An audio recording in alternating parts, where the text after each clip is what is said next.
My fellow Americans, my name is Paul Johnson, Florence, Kentucky. I'm a lowly 82-year-old grandfather of three that sells life insurance and Medicare products, and we don't sell much individual health anymore because you see Obama destroyed that.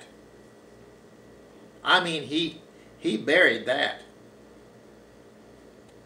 I can sell Obamacare,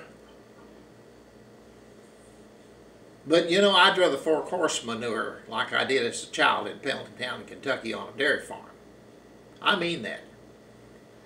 Well, anyway, I want you to put 3 chairs, Mr. President, right in the middle of the Oval Office.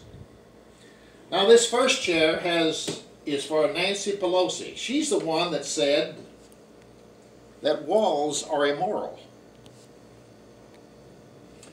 I'm sitting in my basement in Florence, Kentucky, and we have a walkout basement, and you know, I see 4 walls here. Well, these walls, Nancy, are immoral. I ought to knock them out and just invite the cold weather and everybody else in, but I don't think I'm going to do that. Next, we have Chuck Schumer in the other chair, and somebody said the most dangerous place on the face of planet Earth is not riding across a bridge with Ted Kennedy in an Oldsmobile, or even duck hunting with Dick Cheney in Texas. The most dangerous place you can be is between him and a television camera. And then we have one for you, Mr. President, and I notice that your hands are open. Well, I'm kind of reading this body language, and it looks to me like you want to negotiate. Now, I want you to invite these 2 other people to come in to negotiate and to discuss securing our borders.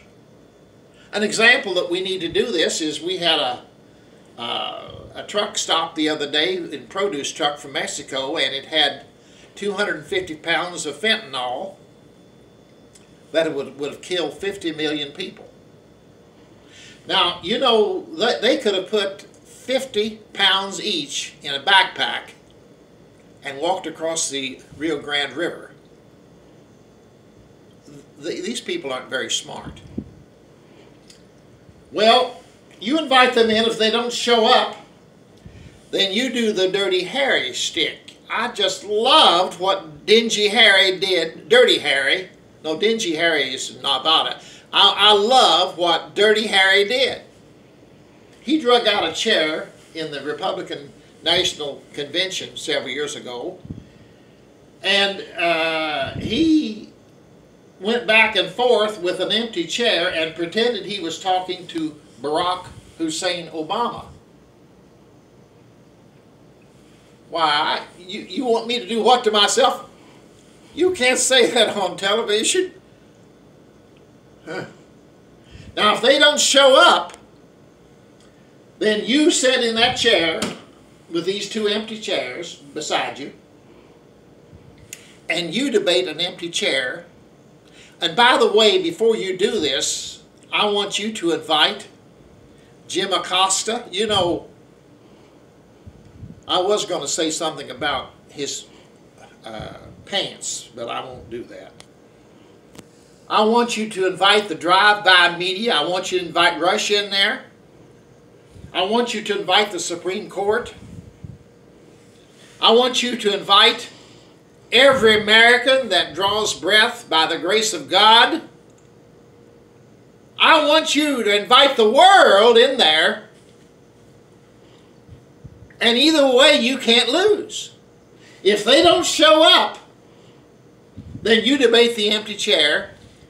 And if they do show up, and she says, not $1 for that wall,